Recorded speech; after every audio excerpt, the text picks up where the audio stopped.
Hi, I'm Nick Palmisciano, and this is the Bad News Network.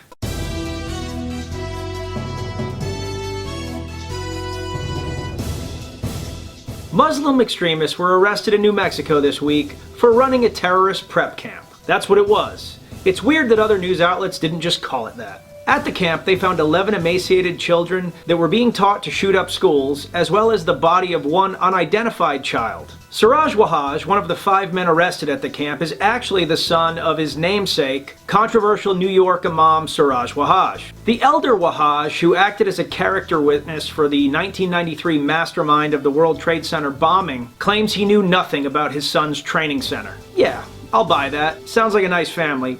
Probably just misunderstood.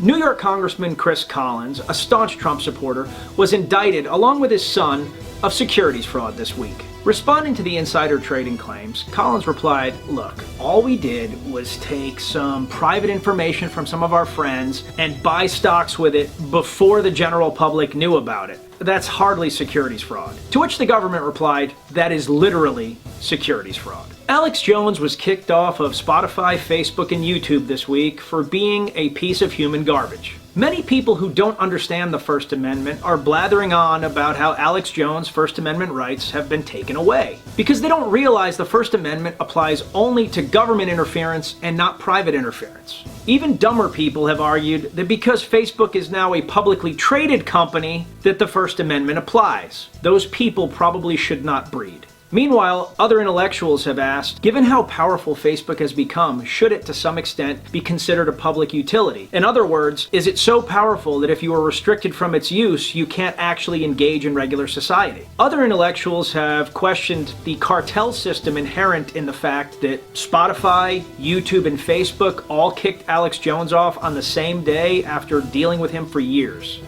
Is that okay? But let's be honest, nobody's listening to those intellectuals. They'd much rather live in a black and white world devoid of nuance and understanding. Life's easier that way. Exciting news in music as Cher is releasing an ABBA cover album. There's no confirmed name yet, but word on the street is it will be titled Dancing Queen.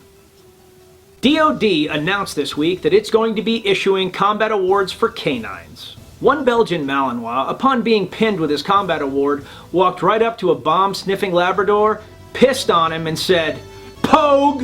Adult film actress Mia Khalifa was struck in the chest this week at a Washington Capitals game, puncturing one of her fake breasts. Say lean it ain't so. New York City, in an effort to inconvenience people, to take control of a situation that absolutely does not need to be taken control of, and to limit the free market, has announced this week that they are going to limit Uber and Lyft drivers. Luckily, there will still be plenty of smelly yellow cabs with disenfranchised angry drivers available. The Oscars have announced a new category entitled Popular Films. This is an important category because it wasn't enough that a bunch of rich actors got together and gave themselves awards for being the best at pretending. It was also necessary to give actors awards who are incredibly good-looking and popular, but not necessarily very good at pretending. In leaked recordings, Congressman Nunes, a Republican out of California, was heard saying Republicans need to keep the majority in order to shield the president from Mueller.